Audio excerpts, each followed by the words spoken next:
Quantos querem palavra de Deus para o seu coração, digam amém. Amém. Glória a Deus. Ezequiel, capítulo de número 34. Vamos ler a partir do versículo 12, na verdade. Vamos ler a partir do versículo 12. Como o pastor busca o seu rebanho no dia em que ele está entre as suas ovelhas que estão espalhadas, assim eu buscarei as minhas ovelhas e as livrarei de todos os lugares onde elas estiverem espalhadas no dia nublado e escuro.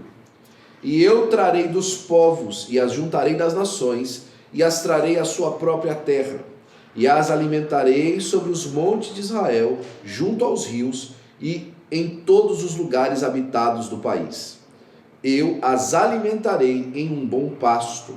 Sobre altos montes de Israel será o seu aprisco. Lá viverão em um bom aprisco, em um pasto gordo. Elas se alimentarão sobre os montes de Israel. Eu alimentarei o meu rebanho e os farei deitar-se, diz o Senhor nosso Deus. E buscarei aquela que estava perdida, e trarei novamente aquela que estava desgarrada. E ligarei a que estava quebrada, e fortalecerei a que estava enferma. Mas eu destruirei a gorda e a forte, e as alimentarei com juízo, diz o Senhor. É interessante que a nossa introdução, o pastor fala que, mesmo que a gente reconhece que a nossa vida está para alcançar as almas, que esse é o principal trabalho da igreja, como nós nos distraímos com as atividades, não é?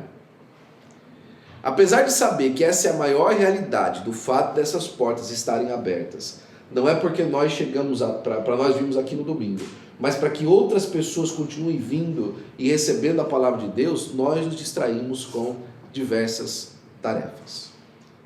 Uma das coisas que Deus colocou no meu coração, logo nos primeiros dias que nós chegamos aqui na Califórnia, é não dar tanta ênfase à festa. E você tem me acompanhado nesses anos e eu não sou de festa. Eu gosto de falar de Friends Forever. Se é para fazer alguma festa, é para saber como é que a gente consegue trazer alguém aqui para a igreja para ouvir a palavra de Deus.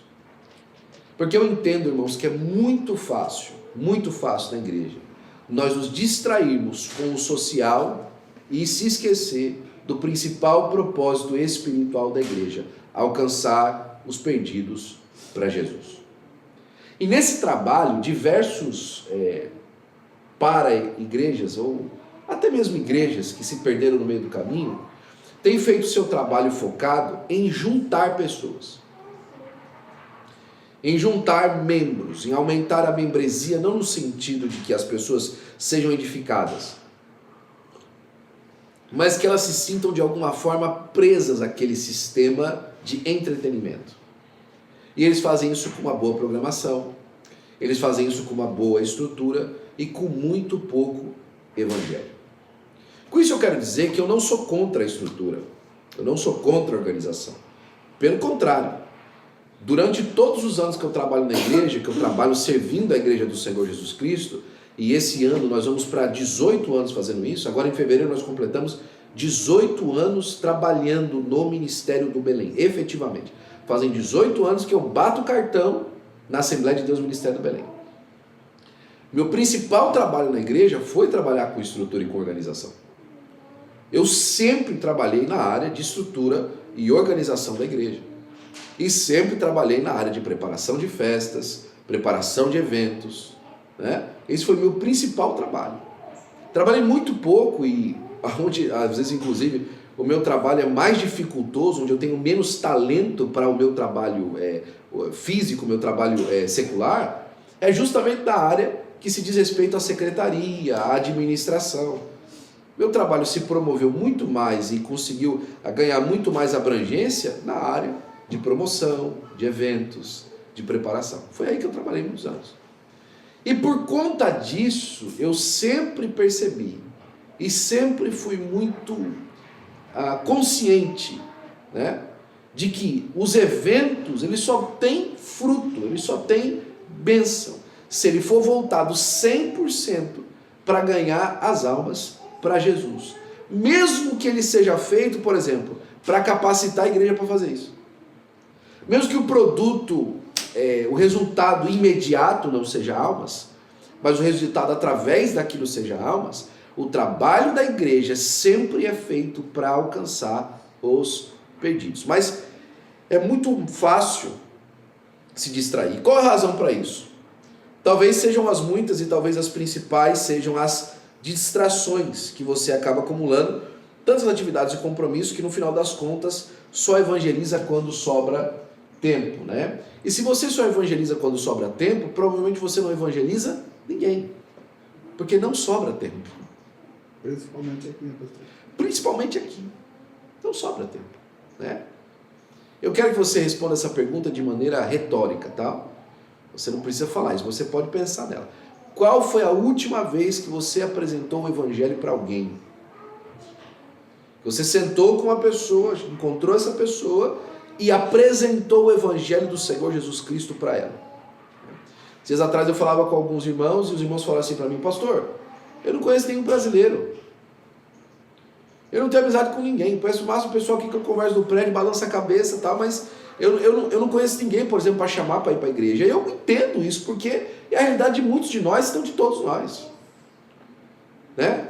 Busy com o nosso projeto de vida, busy com as nossas coisas que nós temos para fazer, né? Nós nos investimos na obra de Deus, nós nos colocamos à disposição de Deus, mas o principal resultado que Deus procura em nós são almas. São almas. Olha que coisa interessante aqui. A Bíblia diz que a lei do Senhor é perfeita e restaura a alma. A lei que o salmista Davi se refere nesse salmo é a vontade de Deus revelada. Deus revelou a sua vontade para que enquanto nós estamos vivendo na terra. E olha isso que interessante. Não é uma sugestão, é uma ordem, é a força da lei, é o que Deus quer. Ou seja, a força da lei de Deus é que restaura a alma. Nenhuma alma é restaurada por simplesmente um tratamento psicológico que se faz através do púlpito. Nenhuma alma é restaurada pela companhia que se ganha enquanto você frequenta uma igreja. Nenhuma alma é restaurada pelo simples fato dela participar de uma comunidade sadia. A alma ela só é restaurada através da lei de Deus, manifestada e revelada através da sua palavra. Ou seja, a única coisa que restaura a vida do homem é o sacrifício do Senhor Jesus Cristo, não simplesmente na sua historicidade, mas manifestado na vida daquele que crê. Não é simplesmente conhecer o fato que Jesus morreu na cruz do Calvário, é receber isso como pessoal, é viver nessa dimensão dessa lei de Deus que foi manifestada através da pessoa do Senhor Jesus Cristo, né? Nós, porém, muitas vezes nos distraímos, e a gente tem muita justificativa para nos distrair, né? Nós temos muita justificativa para nos distrair, e as nossas distrações, elas soam como realidade, principalmente para nós. Nós entendemos que isso é a nossa realidade, e nós assumimos isso como intransponível por diversas vezes, né? Pastor, Deus, como é que eu vou fazer isso aqui? O senhor sabe, né? E aí a gente fala a seguinte frase, né? E muita gente falou isso, inclusive o pastor: o senhor conhece meu coração, principalmente por causa disso. Porque o senhor conhece o nosso coração. E o que a palavra de Deus fala sobre o coração do homem? Que ele é enganoso. Coisa que sobe no nosso coração, nós temos de tomar muito cuidado e apresentar diante de Deus, né? E apresentar com sinceridade. Eu mesmo orava ontem e hoje, orava a respeito disso e apresentava alguns porões no meu coração. Eu falei: Senhor, olha isso aqui, ó. Isso aqui eu não tenho medo disso aqui. Eu tenho medo daquilo ali. Por quê? Para que isso aqui não venha, como eu usei a expressão para a Ana, né? Poison the well. Sabe o que significa a expressão? Poison the well. É envenenar o poço. O poço de água limpa que você toma, você precisa tomar muito cuidado para que você não envenene o poço. Porque aí a água pura que estava no poço agora está envenenada. E para nós envenenarmos o poço da nossa vida, da onde nós extraímos a água que jorra para a eternidade, e fazer com que ela não jorre mais, e agora a gente tem que ficar buscando, e quando sobe a água ela está misturada com um monte de coisa que é nossa. It's very quick. É muito rápido, né? Nesse estudo, então, que a gente quer entender que aquilo que Jesus disse em Marcos 8,36 é verdade. Uma alma vale mais do que o mundo inteiro. Nós estamos correndo atrás, acabei de falar para os irmãos aqui agora, que nós seguramos alguns processos aí, na tentativa de, junto com o nosso pastor, adquirir esse templo aqui para o Ministério do Belém. Uma alma vale mais do que tudo isso. Uma pessoa que se batiza na igreja, recebe Jesus e se batiza aqui para receber, não batismo simplesmente do ato, mas realmente ter recebido Jesus e manifestado nas águas do batismo. Uma alma que fez isso nessa igreja vale mais do que 100 prédios desse. Vale mais do que o mundo inteiro, a palavra de Deus diz. Mas essa é uma realidade que nós sabemos, que nós cremos, mas a pergunta é, nós manifestamos ela em realidade? Nós andamos segundo essa realidade? Ou nós estamos mais uma vez preocupados com o nosso projeto pessoal de vida, inclusive de igreja? Porque cada um de nós, principalmente você que é líder aqui na igreja, né? E você que está aqui comigo hoje, e você não teve a vida inteira comigo. Nós nos aproximamos aí, no máximo nos últimos 3 anos. Você sabe, cada um de nós tem uma ideia de uma igreja ideal. Tem um projeto de igreja na cabeça. E eu sei que por diversas vezes, apesar da nossa convivência absolutamente abençoada, e a nossa convivência debaixo daquilo que Deus nos deu como autoridade espiritual, como as posições e as funções da igreja, nós não temos problema na nossa igreja. Mas você sabe que em diversas áreas nós discordamos. Daquilo que significa inclusive ser igreja. Porque também nós temos o nosso projeto pessoal, o nosso projeto comunitário do que significa ser igreja. E aí a pergunta que fica, apesar de nós cremos dessa realidade maior, de que nós estamos aqui para ganhar alma, isso se manifesta na caminhada da nossa vida? Primeiro ponto que a gente vai parar então. O ide de Jesus e a sua consequente rebelião é o que diversas vezes traz o distanciamento de Deus por nós não fazermos a vontade de Deus e manifestar o seu amor mesmo para aqueles que são rebeldes. Mesmo para aqueles que são rebeldes. Né? Às vezes, irmãos, eu vejo uma dificuldade muito grande que eu tenho. A Sara está aqui, foi lá para dentro, mano. Aqui. Às vezes eu vejo uma dificuldade muito grande, né, a respeito de quando as pessoas tendem a discordar e se rebelar na igreja por questões de, às vezes, semântica. E quando eu falo semântica, eu não falo simplesmente a semântica daquilo que é falado, mas a semântica daquilo que é o nosso comportamento. Às vezes a pessoa pega um certo comportamento que nós temos na Assembleia de Deus e transforma aquilo numa opressão. E pegam outros comportamentos que nós temos em outros lugares e transformam aquilo numa liberdade, ou então, quem é mais conservador, transforma aquilo numa libertinagem. Enquanto essa semântica atrapalha e cega e nos transforma em rebeldes daquilo que é o maior propósito da igreja: alcançar almas. E aqui é o plano da nossa primeira estação. Deus ama os pecadores. Irmãos, isso aqui é a mensagem de todo domingo da igreja. Enquanto nós estamos reunidos, mas quando nós estamos separados, essa é a nossa mensagem, esse é o nosso mote. Adorar, evangelizar, discipular, cuidar, a responsabilidade é minha, está alicerçado nesse mote, muito, muito verdadeiro. Deus ama os pecadores. Deus está investindo na nossa vida. Eu já falei isso para você algumas vezes, né? Porque Deus amou o mundo de tal maneira que deu seu unigênito Filho para que todo aquele que nele crê não pereça, mas tenha a vida eterna. João 3,16, textuário do crente. O que isso está significando? Que Deus investiu tudo que ele tinha para que o pecador fosse salvo. Aí Paulo fala assim: se nem mesmo ao seu próprio Filho poupou, não vos dará também todas as coisas? E a gente recebe isso como bênção que vem do céu, não é verdade? Glória a Deus. Ele nem mesmo poupou o seu Filho para nos abençoar. Você acha que ele vai poupar as outras coisas, as outras benesses, os outros dons? Se nem a fonte superior ele impediu de jorrar, você acha que ele vai impedir de jorrar as fontes inferiores para nos abençoar? Absolutamente concordo com você. Mas tem uma outra percepção aí também.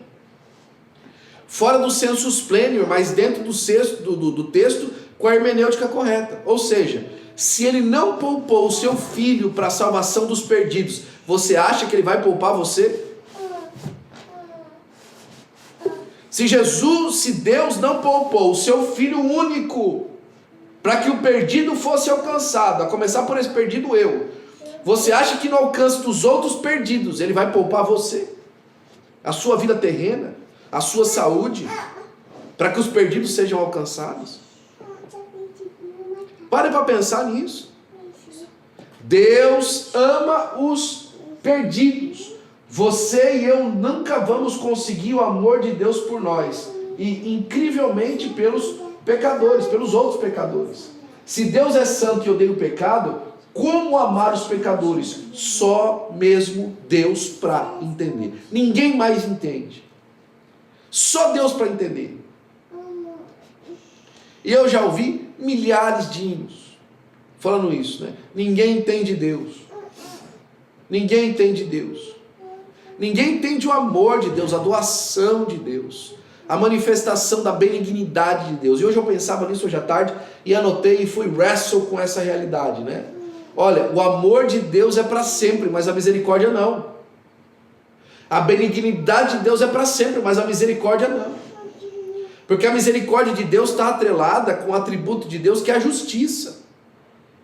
E a justiça de Deus precisa ser respondida. Com o advento do Senhor Jesus Cristo, Deus responde à sua própria justiça, para que aquele que crê em Cristo recebe a misericórdia e sobre ela a graça, que é o favor imerecido. Ou seja, misericórdia é não dar para você aquilo que você merece, mas graça é dar para você aquilo que você não merece. E a misericórdia de Deus, que está se renovando a cada manhã, uma hora ela vai parar. Ela é a causa de nós não sermos consumidos hoje. Mas quando o Senhor Jesus Cristo vier para arrebatar a sua igreja e levá-la sobre daqui, a misericórdia terminou e agora começa o tempo do juízo. Até no juízo Deus manifesta a misericórdia, é claro, porque Ele é Deus, mas agora é o tempo do juízo. Nós estamos desfrutando da misericórdia de Deus, por quê? Porque Deus ama os pecadores. No meu modelo ideal de igreja, desculpa aqui a heresia absoluta sobre isso, tá? Já estou dando um disclaimer agora. No meu modelo ideal de igreja devia ser assim: entrou aqui no templo, fez uma confissão sincera do Senhor Jesus Cristo, o Espírito Santo que sonda os corações já era arrebatado e transladado para o céu imediatamente. Acabou. Você ia ver a fila que ia ter aqui, né? Para ser transladado. Não é morrer e cair no chão. Não. Ser transladado, já receber um corpo glorioso e tal, e aparecer já lá em Jerusalém voando. Esse é meu modelo ideal, né?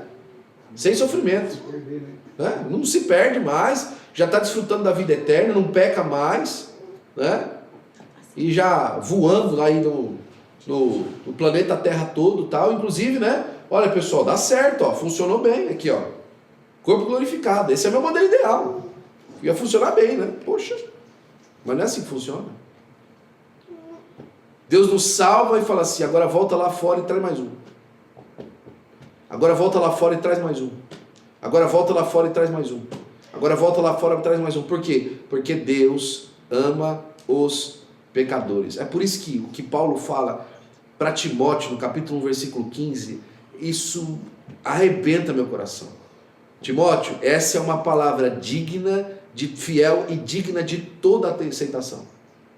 Olha, Timóteo, aqui é o seguinte, meu amigo: prega da reunião do condomínio a velório. Em aniversário prega isso. Em casamento prega isso. É uma palavra fiel e digna de toda aceitação. Aqui não tem lugar ruim para você falar isso aqui. E o que é, Paulo? Que Cristo veio ao mundo para salvar os pecadores. Acabou. Glória a Deus. Esse é o Evangelho. Cristo veio ao mundo para salvar os pecadores. Todas as outras mensagens, elas precisam se coadunar a essa realidade. Elas precisam abraçar essa realidade. Não tem mensagem boa, irmãos, sobre promessas, sobre fidelidade, sobre nos restaurar das nossas emoções, de nos dar fortalecimento para o nosso compromisso com Deus. Mas o cerne da igreja Cristo veio ao mundo para salvar os pecadores. E Deus prova o seu amor por nós, lá em Romanos 5 e 8, em que Cristo morreu por nós, sendo ainda nós pecadores. Para se alinhar ao coração de Deus, você tem que aprender a verdade, a amar os pecadores. Você precisa de começar a amar as pessoas antes delas se tornarem crentes. Porque foi assim que Jesus fez com você. Jesus te amou antes de você ser essa bênção. Né? Dias atrás o pastor Eglai brincou comigo, eu estive lá na igreja e tal, com ele, e Deus nos deu uma palavra abençoada para a igreja, e ele brincou comigo depois. Rapaz, os irmãos te ouviram pregando aqui e achou que você é bênção. Né? Quem olha para você assim hoje, arrumado, feliz, restaurado, acha que você é bênção. Não sabe o que custou o Espírito Santo de Deus te restaurar. Não sabe o que custou o Espírito Santo de Deus tirar de dentro de você aqueles complexos que você tinha, aquelas situações que você tinha, aqueles vícios que você tinha. Não sabe o que custou você mudar a sua maneira de pensar. Cristo amou você quando você ainda era pecador. Agora Ele te restaurou para uma nova vida. Você precisa amar as pessoas antes delas se tornarem uma bênção. Antes deles se transformarem, insistir com elas. Tem pessoas que eu prego, irmão, que eu vou falar de Jesus para elas, e eu vejo um sorriso de deboche. Mas eu falo assim, rapaz, esse homem quando se converter, essa mulher quando se converter, vai me dar um abraço tão abençoado, vai sorrir tanto, vai ficar tão feliz. Eu tenho certeza absoluta que aquilo que Deus me faz prosperar é simplesmente para falar para essas pessoas que esse modelo de crer em Jesus funciona. A prosperidade que você está tendo nos seus negócios, na sua vida material, financeira, espiritual e familiar, é para dar testemunho para as pessoas que esse negócio de ser crente funciona. Você crê nisso? Você crê nisso? Que Deus está te preparando e capacitando através das coisas que acontecem com você, para dar prova ao mundo que ser crente funciona, para a glória do nome de Jesus. E é por isso que Deus ama, que Ele quer salvar os perdidos, né? 1 Timóteo capítulo 2, versículo 4, está dizendo aí no nosso estudo, que Deus deseja que todos os homens sejam salvos e cheguem ao conhecimento pleno da verdade, né? Essa é a vontade de Deus. O que Deus está esperando para a terra? Há um tempo de transformação e um tempo de harmonia entre os homens. Não. Ele quer que todos os homens se salvem. O plano de Deus para a terra é a salvação dos homens. Não é que o homem vai morar em Marte, né? Não é esse o plano de Deus. Não é que entre um governo e traga harmonia. Não é o plano de Deus. O plano de Deus não é uma harmonia mundial. O plano de Deus é a salvação do homem. Porque se o homem for salvo, aí haverá harmonia. Se Jesus não trazer a harmonia através, em primeiro lugar, da salvação do perdido, não tem harmonia na terra. Você sabe por que a gente não briga ou briga menos que o mundo? Porque quando alguma coisa acontece, nós vamos no denominador comum. O mundo não tem isso. Eles não sabem. Eles precisam conhecer Jesus, né? Se fosse apenas por Deus, todos os homens seriam salvos. Porque parece que aqui o nosso comentarista, né, que é o nosso pastor, vai falar assim, mas Deus não tem poder para salvar todo mundo? Tem. Mas Deus colocou uma coisinha no homem que chama livre-arbítrio. É. E aqui é onde a teologia arminiana ela ressalta, ela explode, que nós podemos escolher aceitar Jesus ou não. É o livre-arbítrio. Nós não estamos amarrados, eu não vou me preocupar. Você sabe que desde a década de 70 a igreja presbiteriana não evangeliza mais? Você sabe por quê? Porque eles falam assim, se as pessoas elas estão escolhidas para a salvação ou para a condenação, Para que nós vamos evangelizar se ela vai chegar ao conhecimento do evangelho de algum jeito? Precisa. Não precisa. Né? Eles vão alcançar o evangelho de algum jeito vai acontecer. Então não precisa evangelizar, as pessoas estão eleitas. E se os eleitos têm um comportamento contrário à palavra de Deus, vamos mudar a palavra de Deus, porque se a pessoa está eleita à salvação e ela tem um comportamento contrário, então quer dizer que a letra do comportamento é que está errada, a pessoa está certa, ela está eleita para a salvação. Mas quando nós olhamos a palavra de Deus, nós vemos a intenção de Deus em colocar o livre-arbítrio no homem, para que o homem pudesse olhar para Jesus e através do Espírito Santo iluminar a sua alma, ele pudesse fazer uma decisão. Porque ninguém faz essa decisão se não iluminado pelo Espírito Santo. Mas mesmo na iluminação do Espírito Santo, o homem pode rejeitar. Mas Deus ainda continua: eu quero que o homem se salve. Eu quero que o homem alcance o conhecimento da verdade. Não somente a escolha de entregar o coração ao Senhor Jesus, mas escolher fazer a vontade de Deus na sua vida, alcançar os perdidos. Isso é parte do seu livre-arbítrio. Você escolhe se quer amar aos perdidos ou não, se quer alcançá-los para Deus ou não. Eu não sei qual a sua escolha hoje, mas tenho certeza que você sabe que a responsabilidade é sua. Eu não sei se nós vamos sair hoje aqui convencidos, os nossos irmãos que estão aqui com a gente hoje, e os irmãos que estão com a gente pelo Zoom, e os irmãos que vão assistir essa mensagem pelo YouTube, eu não sei se você vai sair convencido ou não, de que você precisa de fazer alguma coisa pela salvação dos perdidos, mas você convencido ou não, saiba, a responsabilidade é sua. Deus não entregou esse ministério aos anjos, entregou esse ministério a você. Tem uma frase antiga na Assembleia de Deus, que é a frase que é o resultado do nosso crescimento: ovelha gera ovelha. É verdade. É a frase mais antiga que nós temos dentro da Assembleia de Deus para manifestar um corpo que evangeliza. É que a responsabilidade é sua. É que ovelha gera ovelha. Não tem outro método, né?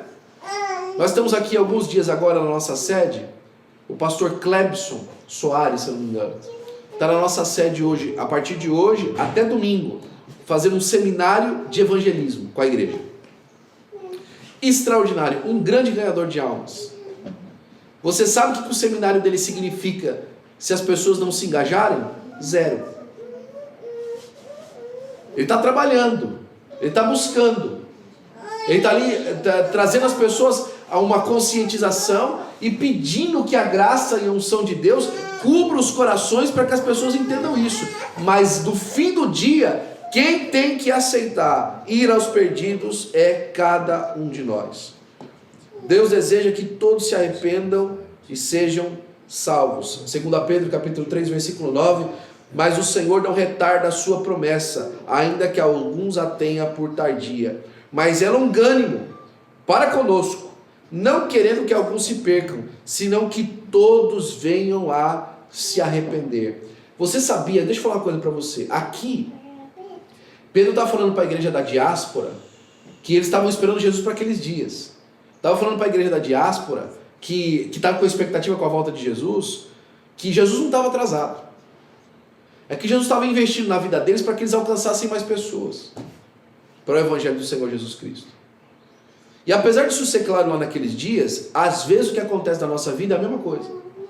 Por que minha promessa ainda não chegou, Senhor? Por que ainda eu não alcancei isso ou aquilo na minha vida? É porque Deus está investindo em você para que você alcance as almas. Deus não tem a sua promessa por tardia. Deus está levantando você para esse tempo, para esse lugar.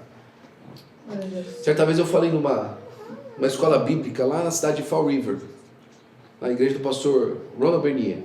Deus me deu aquilo naquela manhã e eu falei com muito entusiasmo quando estou falando aqui para você agora. Deus não está olhando do céu e falando assim: ai, que pena que Paulo não está lá em Los Angeles. Deus não está olhando no céu, coçando a cabeça e falando assim: rapaz, se eu tivesse um Elias. Deus não está olhando no céu e falando assim: puxa, frustrado que Pedro morreu. Não.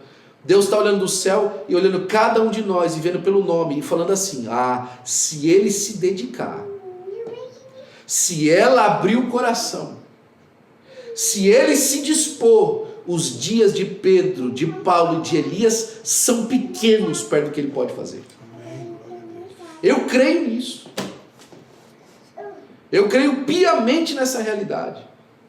É por isso que John Wesley falou durante os seus anos de ministério: me dê 100 homens que não temam nada senão a Deus, e não odeiem nada senão o pecado, e eu vou mudar o mundo com eles. É por isso que ele tinha essa percepção clara do que significava. Ele falava assim: o mundo é a minha paróquia. Alguns falavam assim para ele, falavam assim: ô John Wesley, vai pregar lá na redondeza da tua igreja, rapaz. Ô John Wesley, vai lá na sua cidade, meu amigo, fica por lá. Ele falava: não, o mundo é minha paróquia, onde eu tiver eu prego.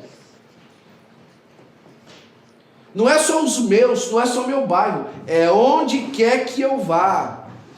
Jesus me quer. A maior empolgação do meu coração, irmão, sobre isso que a gente está tratando aqui, sobre a questão desse lugar, é poder ter culto espanhol e inglês aqui. Quem sabe até restaurar a igreja vietnamita que estava aqui. Por que não? Expandir o reino de Deus, colocar a palavra de Deus em várias línguas, repetida. Por que não? Para que haja, irmãos, um lugar, um centro, um posicionamento evangelístico aqui em Torrance, para toda essa redondeza. Por que não? Um lugar de cura, de batismo com o Espírito Santo, de transformação e principalmente e absolutamente de salvação. Por quê? Porque é isso que Deus deseja, né? Só que Deus não ama só os perdidos. Deus não ama só os pecadores. Deus também ama os rebeldes. Isso aqui me moeu a hora que eu li no nosso estudo e participei. Deus ama os rebeldes. E quem são os rebeldes? Muitas vezes, nós. Os rebeldes. Você sabe disso. Você tem filhos. A maioria de nós. Tanto que está assistindo aqui, quanto está aqui comigo hoje. Tem filhos. E você sabe quando traz ao nosso coração tristeza. Quando um filho é rebelde. Não simplesmente um filho rebelde, que traz muito mais tristeza. Mas quando o filho que é obediente, em algum momento é rebelde. A gente fica triste. Nós não odiamos nossos filhos por isso, mas nós nos entristecemos. Quando você dá uma ordem e o filho ignora. Ele não ignora simplesmente porque ele não ouviu ou ele não tem consciência para fazer. É porque ele não quis fazer. Deliberadamente. Conhecendo quem você é. Sabendo como você pensa a respeito do assunto. Ele ignorou cumprir a sua ordem. Te entristece. Né? Se não te entristece, talvez tenha alguma problemática, inclusive na sua paternidade ou maternidade. Mas a maioria de nós, a grande maioria de nós expressamente, se entristece quando um filho é rebelde. Né? Há perdidos dentro da igreja e Deus deseja restaurá-los. Há pessoas que nunca consideraram que não alcançar os perdidos para a salvação em Cristo é um comportamento de rebelião. Por quê? Qual que é o principal ordem que Jesus deixa à igreja? Jesus está lá para ascender os céus. Eu já falei para você disso algumas vezes. Momento final. Vamos checar agora as prioridades, né? Como você quando sai para viajar. Filho, estou indo viajar. Não esquece de dar água para o cachorro. Coloca o lixo para fora. Qualquer coisa me liga. Dá as prioridades. Não sai sem me avisar. Porque aquilo que você está falando para ele é prioridade enquanto você não estiver lá.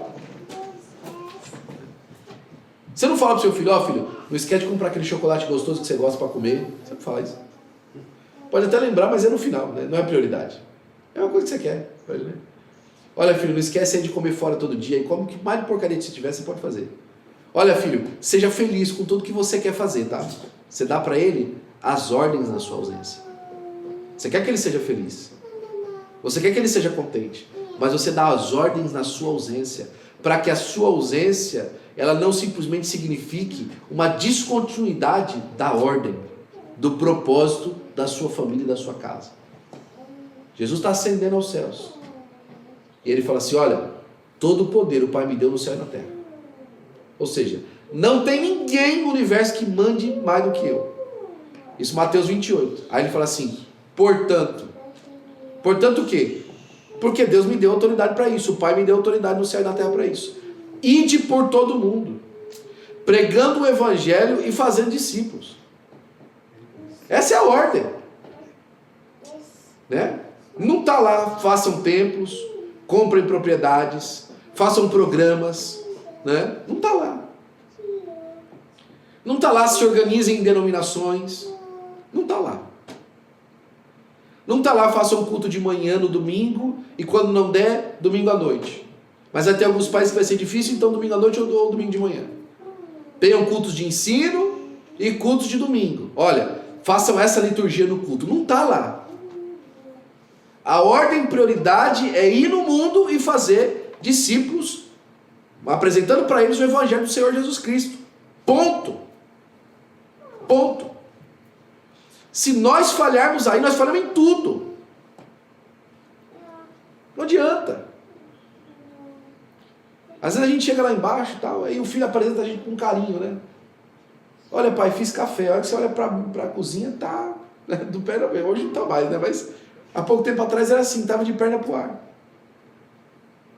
E aí você vê outra coisa que você tinha mandado, já começou a sua escola? Ainda não. Ok, obrigado pelo café. Mas cadê a prioridade? Obrigado pelo carinho. Mas cadê a prioridade? E é aqui que mora. Você não deixa de amar um filho no dia da sua rebeldia. Mas você não está contente com aquilo que está acontecendo. Você entende. Olha, Deus nos ama quando nós vamos para a igreja, adoramos a Deus. Prestamos um culto para o Senhor. Ele ama isso. Mas nós temos um sabor completamente diferente no céu quando nós trazemos um perdido para Jesus. É diferente, irmão. É diferente. Quando nós esforçamos a nossa vida para que o perdido seja salvo. Quando nós fazemos o nosso trabalho na igreja com a consciência de que essa é a realidade. E olha que tristeza. De acordo com o Instituto Barna, que é um dos principais institutos que faz muitas pesquisas na igreja aqui nos Estados Unidos, o número de cristãos nominais aumentou de 35% para 43% desde o ano 2000. Que a pessoa se confessa um crente, mas ela na sua vida não faz absolutamente nada para demonstrar que é crente, para viver uma vida cristã. Não faz nada. Ela se interessa por zero aquilo que diz respeito da palavra de Deus, né? E isso, irmãos, às vezes é o que mais atrapalha, né? É por isso que em Jeremias, capítulo 31, versículo 3, quando a gente percebe que Deus ama os que estão longe, ele fala assim, olha, com benignidade, com amor eterno te amei, e por isso com benignidade te atraí. O amor incondicional do Senhor Jesus Cristo ensina que você nunca está tão distante que não possa ser alcançado por sua graça. E a realidade é que nessa noite, neste estudo, Deus nos chama de volta ao cerne da nossa cristandade, do nosso cristianismo. Esse estudo serve, irmãos, como uma porta de aberta, e eu percebo o Espírito de Deus trabalhando com cuidado, irmãos, para os nossos próximos dias. Olha, o cerne de tudo que nós estamos propondo em fazer nessa congregação e a partir dessa congregação e dentro do ministério do Belém é somente e absolutamente para que nós estejamos preparados para alcançar os perdidos para Deus. Deus está falando, dizendo para assim, o que é? Falta ferramenta? Está aqui na sua mão. O que é? Falta consciência? Vou te ensinar o processo. É como se Deus estivesse nos equipando. É como se Deus estivesse colocando as coisas para que a gente faça o trabalho. E sabe de uma coisa?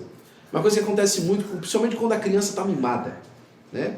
E aqui essa figura do filho mimado aparece muito. O filho mimado não entende a responsabilidade.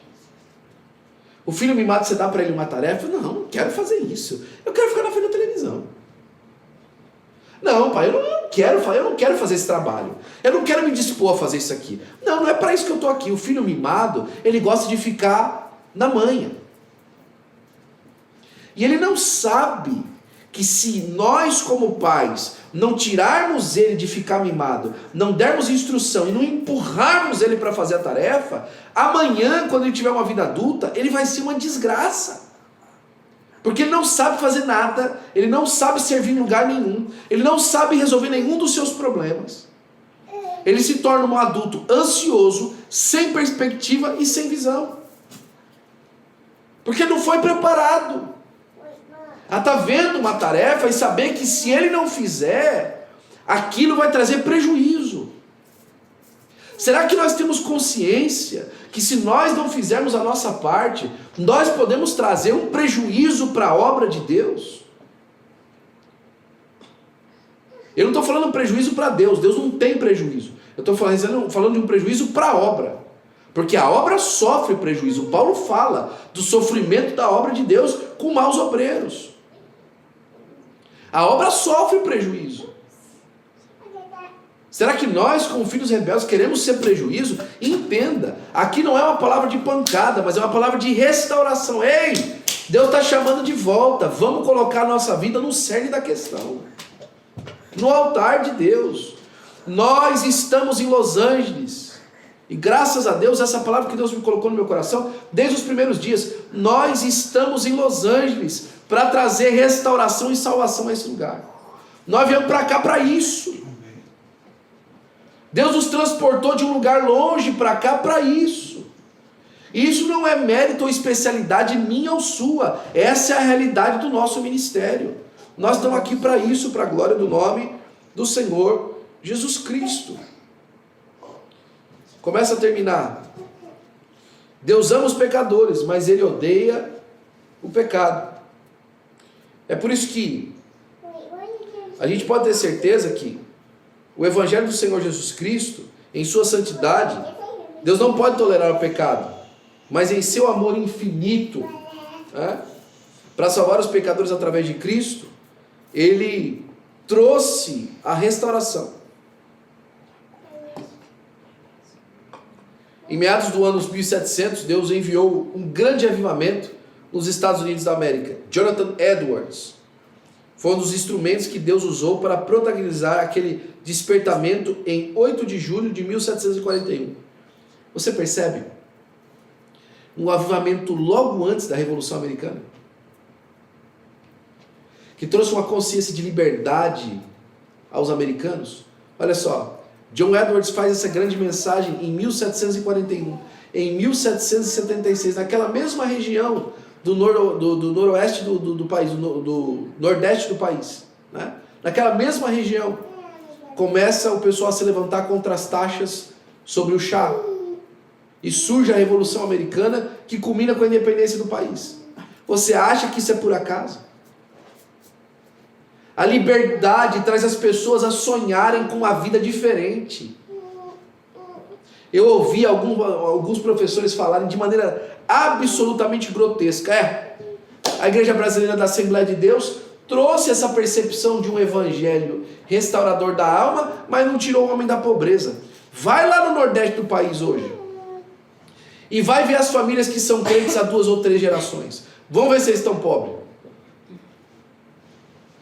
Vai ver a revolução que aconteceu na 2ª, na 3ª geração, que por causa da pregação do evangelho, aquele pai de família que vivia na cachaça mudou de vida e trouxe agora uma vida estável para os seus filhos. Vai ver como vivem seus netos. Muda para sempre. E qual que era a mensagem do John Wesley? Do Jonathan Edwards? General de Deus na terra. Não. Olha a mensagem dele.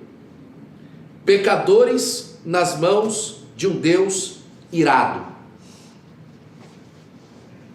Era o tema da mensagem dele. O tema da mensagem dele não era passos de pensamento progressivo para você se tornar um grande avivalista. Ou então, pior do que isso, né? Vem aqui que Deus quer cuidar das suas emoções. Não. Se tem alguma emoção que eu quero que vocês sintam, é absolutamente pavor. Essa era a mensagem do John Edwards. Pecadores da mão de um Deus irado, era a mensagem dele. O pecado mata, o pecado destrói, o pecado leva ao inferno. A única solução para o pecado é o Senhor Jesus Cristo. O tema central da mensagem de Edwards era a santidade de Deus em contraste com a pecaminosidade do homem, baseado em Deuteronômio 32 e 35. Olha o texto da mensagem do homem. A mim me pertence a vingança, a retribuição ao seu tempo, quando resvalar o seu pé, porque o dia da sua calamidade está próximo e o seu destino apressa-se a chegar. Essa era a palavra. Está chegando o dia aí de vocês darem conta diante de Deus. Como é que vocês vão aparecer diante do Senhor? Está chegando o dia onde você vai fechar os olhos para esse mundo e abrir os olhos da eternidade. Como você pretende se apresentar? Você vai continuar com esse pecado de estimação? Vai continuar com essa vida dupla? Ou vai receber o sacrifício do Senhor Jesus Cristo e vai mudar de vida? A gente fica com medo de falar isso para o irmão hoje, para o crente, para o novo convertido. Não, irmão, deixa ele chegar devagar. Não. Fala para ele que o pecado dele faz distanciamento entre ele e Deus. Fala para ele que aquilo está errado.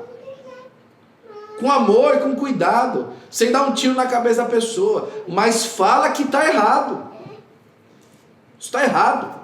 Ah, pastor, o senhor nunca perdeu gente assim? Muita. Mas não foi eu que perdi, foi ela que não quis aceitar Jesus. Mas você não acha isso muito bruto? O que é bruto? Interter as pessoas na igreja? Ficar cantando um hino de louvor aqui enquanto ela está no adultério?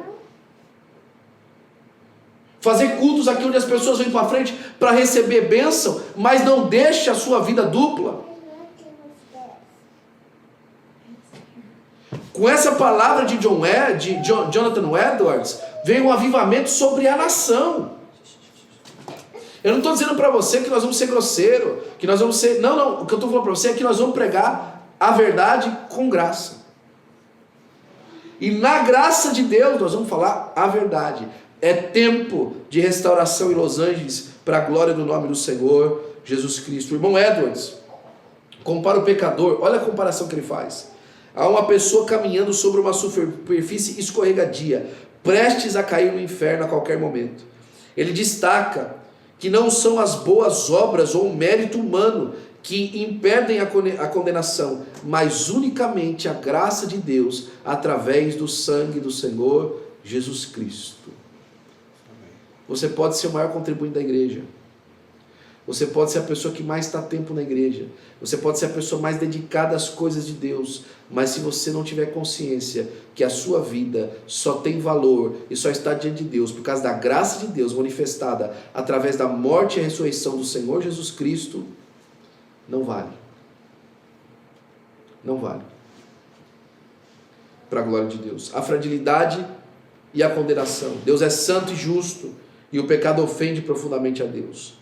Nada além da imperativa e soberana vontade de Deus impede o homem de cair no inferno. Deus não tem obrigação de salvar ninguém e a sua paciência não vai durar para sempre. Termino.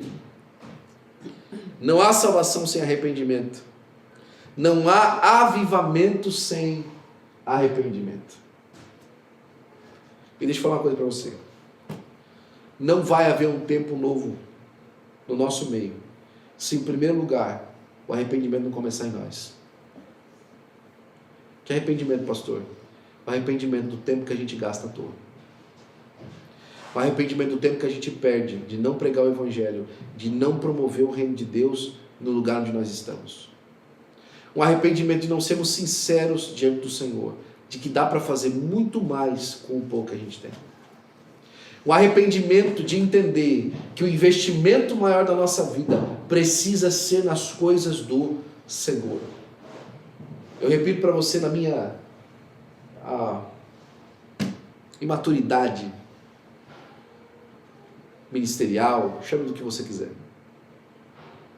Mas eu lembro o dia que eu falei para os jovens da nossa igreja: olha, não se preocupe mais com estudar, com ir para a faculdade, trabalhar, ganhar dinheiro, esqueça tudo isso.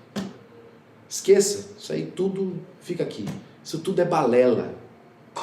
Isso tudo fica. Se você for CEO da maior empresa dessa cidade, você morre hoje, amanhã tem outro no seu lugar. Isso fica. O dinheiro que você vai ganhar vai virar papel, a inflação vai comer ele. Agora, deixa eu falar uma coisa para você que fica, aquilo que você faz para Deus. Então, não abandone a escola, mas faça diferente. Em vez de você ir para a escola, vai evangelizar lá na escola, enquanto você estiver lá, estude. Vai evangelizar no seu trabalho, enquanto você estiver lá, trabalhe. Vai evangelizar, enquanto você estiver lá evangelizando, ganhe seu dinheiro. Vai evangelizar e cuidar das coisas do reino de Deus, enquanto você estiver fazendo isso, promova os seus skills, procure ser uma pessoa mais apta para que você possa evangelizar em lugares diferentes amanhã. Mas se preocupe, em primeiro lugar, com o reino de Deus e a sua justiça, como disse Jesus, e todas as demais coisas vos serão acrescentadas. Mude o foco da vida. E comece mudando o foco, se arrependendo de não ter feito isso ainda. De não ter vivido assim ainda. Senhor, hoje eu vou mudar. Senhor, Pai, hoje eu vou pedir para o Senhor que o Senhor me ajude numa transformação da minha alma. Seja sincero com Deus. Não importa se você tem 1 ano de crente, 20 anos de crente, 40 anos de crente. Não importa. O que importa é que você seja sincero com a necessidade que Deus tem de você. Na época da Segunda Guerra Mundial, apareceu a figura do Tio Sam na América. Foi na Primeira Guerra, na verdade, que o Tio Sam apareceu. E o Tio Sam era uma figura muito parecida com o Abraham Lincoln, só que sem barba. Com uma cartola que parecia a bandeira americana. Você já deve ter visto essa figura. E ele apontava, you. E em cima estava escrito assim no cartaz: a América precisa de você. America needs you. Se nós pudéssemos imaginar o rosto de Jesus, ele estaria apontando assim para você hoje. Eu preciso de você para esse combate. Eu preciso de você para esse trabalho. Eu preciso de você para essa obra. Eu preciso de você para esse tempo de restauração. Eu preciso de você para esse tempo de renovo para esse lugar. Eu preciso de você para essa nova história que nós vamos escrever juntos aqui. Não existe, irmãos, legado maior para nós do que um legado diante de Deus. Do que um legado de transformação, de restauração e de salvação dos perdidos. A grande preocupação do meu coração hoje, nessa noite, é: onde é que estão os corações quebrantados com essa realidade? Onde é que estão aqueles hoje que vão falar assim: Senhor, me usa. Senhor, deixa eu fazer. Me usa, Senhor. Me dá a estratégia, me mostra o lugar onde eu estiver andando. Fala para mim. Quando eu estiver caminhando, me mostra a pessoa. Me mostra quem, Senhor. Me mostra como. Me dá a palavra certa para a hora certa. Me ajuda. Eu quero ser útil para te servir. Eu me arrependo quando eu fico preso nas minhas questões. Eu me arrependo quando eu fico preso nas coisas que eu falo assim: até quando isso aqui, Senhor? Até quando aquilo lá? A minha preocupação hoje é: o Senhor, quando é que o Senhor vai? O que o Senhor vai fazer? O que o Senhor quer fazer? Qual que é o plano do Senhor para as coisas que estão aqui? É engraçado, né? A gente compartilha muito pouco da nossa vida com o nosso patrão, porque ele é nosso patrão, né? Mas a gente não fica falando patrão dos problemas pessoais que a gente está, né? Entenda que, nesse contexto de servos de Deus, o Senhor é o nosso Senhor. Ele é o nosso Pai, mas Ele também é o nosso Senhor. Como Pai, Ele diz que vai carregar as nossas dores. Como Pai, Ele diz que o nosso fardo na presença dEle fica leve. Mas como Senhor, Ele falou assim: me faça discípulos e me traga almas. Me faça discípulos e me traga almas. É isso que Ele quer de nós, para a glória do nome do Senhor Jesus Cristo. A chama que arde no nosso coração deve refletir o próprio coração de Cristo, cheio de amor e compadecido pelos perdidos. Saiba disso, que Deus está nos chamando para um novo tempo. A paixão pela salvação das pessoas que nunca receberam a Cristo como seu Salvador e como Senhor da sua vida, deve ser o foco principal da nossa caminhada com Cristo. Em nome de Jesus. Amém? Fique de pé, por gentileza, eu quero orar por você. Se você sente que o Senhor hoje não lhe puxou a orelha, mas hoje Ele lhe abriu os olhos de uma maneira diferente, sobre aquilo que você deve se dedicar, sobre aquilo que são as prioridades verdadeiras da sua vida. Eu quero que você faça uma oração comigo. Eu não vou te chamar à frente, o nosso horário já foi, mas eu quero insistir com você, que você ore de coração, que você apresente a sua vida ao Senhor. Pai, é no nome de Jesus, Senhor, que nós estamos diante de Ti. Ah, Jesus, uma mensagem, Senhor, Pai, para o nosso coração, de chacoalhar, Senhor, Pai, a nossa vida, Senhor, de chacoalhar a nossa alma, Senhor, Pai, de nos dar, Senhor, Pai, um chamamento, Senhor, àquilo que são as verdadeiras intenções da nossa vida. Senhor, Pai, foi o Senhor quem nos levantou, foi o Senhor quem nos chamou, Senhor, foi o Senhor quem nos separou, Senhor, Pai. Eu quero pedir, Senhor, Pai, que o Senhor cumpra na nossa vida o Teu querer. Que em nome do Teu Filho Jesus, ó Senhor, Pai, o Senhor nos use para alcançar os perdidos, ó Senhor, para ir buscar as almas, ó Senhor, Pai, que no próximo domingo, no domingo que vem, Senhor, nós tenhamos uma grande colheita nesse lugar, Senhor. Que cada domingo aqui, Senhor, Pai, seja um tempo, Senhor, Pai, de Pentecoste, de alegria, Senhor, Pai, de renovação, mas principalmente, Senhor, de salvação, Senhor, Pai, dar-nos as almas, ó Senhor, Pai, senão nós morrimos, ó Senhor. Ah, Senhor, Pai, nos ajuda a alcançar o perdido, Senhor. A ir buscar, Senhor, Pai, aquele que está longe, Senhor, Pai. A ministrar sobre a vida dele, Senhor, Pai, que está triste, Senhor, Pai, nos ajuda. Senhor, Pai, levanta a Tua igreja, Senhor, Pai, para fazer esse trabalho. E, Senhor, Pai, promove sobre a terra, Senhor, Pai, o Teu querer e a Tua vontade. E nós para sempre te daremos a honra, a glória e o louvor em nome de Jesus. Amém.